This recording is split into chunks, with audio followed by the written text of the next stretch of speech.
Welcome to R&R e-learning software private limited. MS Office பேக்கேஜில் வந்து உங்களுக்கு என்ன அடிப்படை அப்படின்னு பார்த்தீங்கன்னா இந்த ஃபாண்ட் அப்படிங்கிறது தான். ஒரு லெட்டர் க்ரியேட் பண்ணுறக்கும், ரிப்போர்ட்ஸ் க்ரியேட் பண்ணுறக்கும், உங்களோட கால்குலேஷனை செஞ்சு பார்க்குறக்கும், ஆனுவல் ரிப்போர்ட் க்ரியேட் பண்ணுறக்கும், பவர் பாயிண்ட் ஸ்லைடை வந்து உங்களுக்கு டிசைன் பண்ணுறக்கும், அட்ரஸை வந்து உங்களுக்கு சேகரித்து வைக்கிறக்கும், இந்த மாதிரி எதுவாக இருந்தாலும் உங்களுக்கு வந்து அதுக்கு அடிப்படை என்ன அப்படின்னு பார்த்தீங்கன்னா இந்த ஃபாண்ட்ஸ் தான். இந்த எழுத்துக்களை வந்து நீங்கள் சரியானபடியும் முறையாகவும் பயன்படுத்தினா மட்டும்தான் உங்களுக்கு வந்து அதோட வடிவமைப்பு வந்து ரொம்பவே மதிக்கப்பட்டதாக இருக்கும். அதனால் உங்களுக்கு இந்த எழுத்துக்கள் தொடர்பான சில செய்திகளை இந்த வீடியோவில் பார்க்கலாம். நம்மளோட கம்ப்யூட்டரில் பதிவு செஞ்சுள்ள எழுத்துக்களை வந்து ஃபாண்ட் அப்படின்ற தொகுப்புலேருந்து நமக்கு கிடைக்கப்படுது. பொதுவாக இந்த எழுத்துக்கள் வந்து சொன்னாலும் அதை வந்து அதோட உருவங்கள் அடிப்படையில் நம்ம பார்க்கும்போது 4 பிரிவாக அதை பிரிக்கலாம். செரிஃப், நான் serif, script, black and broken அப்படிங்கிறது தான் இது. இதை வந்து அடையாளம் காண்பது ரொம்பவே சுலபம்னு சொல்லலாம். இந்த எழுத்துக்களோட முனையில் வந்து சின்ன ஒரு கூர்மையான பகுதி சேர்க்கப்பட்டிருக்கும். அந்த மாதிரி வந்து எழுத்துக்களை வந்து நம்ம செரீஃப் அப்படின்னு சொல்லுவோம். இப்போ ஃபார் எக்ஸாம்பிள் இதில் பார்க்கலாம், நீங்கள் இந்த எஃப் அப்படிங்கிற இடத்துல பார்த்தீங்கன்னா இந்த இடத்துல ஒரு நெளிவு சுழிவோடு உங்களுக்கு கொடுத்துருக்காங்க. அதாவது கூர்மையான பகுதி உங்களுக்கு கொஞ்சம் சுழிச்சிருக்காங்க.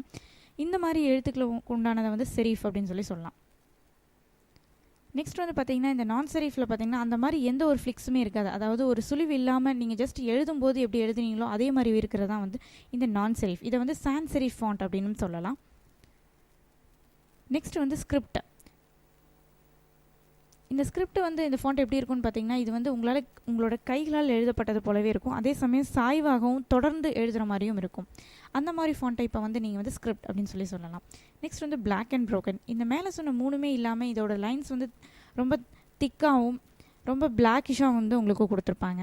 இதோட ஸ்டைல் வந்து பார்த்திங்கன்னா ரொம்ப பிளாக்காக ரொம்ப தடிமனாக இருக்கும். அதே சமயம் வந்து லெட்டர்ஸ் ஒவ்வொன்றும் அதில் இருக்கிறத பார்த்திங்கன்னா எழுத்துக்கள் வந்து உங்களுக்கு உடஞ்ச மாதிரி இருக்கும். அதாவது இங்கே நீங்கள் பார்க்கலாம் ஆர் அப்படிங்கிற இடத்துல பார்த்திங்கன்னா ஜஸ்ட் இப்படி தான் கொடுத்துருக்காங்க. இது மாதிரி வந்து உங்களுக்கு ஒரு அமைப்பு இல்லாமல் அந்த மாதிரி ரொம்ப ஸ்டைலுக்காக மட்டுமே கொடுத்துருப்பாங்க. இது வந்து மோஸ்ட்டாக எதுக்காக அப்படின்னு பார்த்திங்கன்னா கேபிட்டல் லெட்டர்ஸில் தான் வந்து இது வந்து உங்களுக்கு நம்மளோட ஃபாண்ட் டைப்பில் இதில் கொடுத்துக்கப்பட்டிருக்கு. ஒரு ஃபாண்ட் அப்படிங்கிறது பார்த்திங்கன்னா எழுத்து தொகுப்பில் வந்து உங்களுக்கு அதிகபட்சமாக என்னென்ன அடங்கியிருக்கு அப்படின்னு பார்த்தோம்னா capital letters, lower letters, numbers, punctuations, special characters, இந்த மாதிரி சில எழுத்துக்கள் தான் வந்து உங்களுக்கு கொடுத்துருக்காங்க. இந்த மாதிரி ஃபாண்ட்டில் வந்து சில இதில் பார்த்திங்கன்னா நீங்கள் வந்து லோயர் லெட்டர்ஸ் இருக்காது. சிலவற்றில் பார்த்திங்கன்னா உங்களுக்கு வந்து சிறப்பு எழுத்துக்கள் கொடுக்கப்பட்டிருக்காது.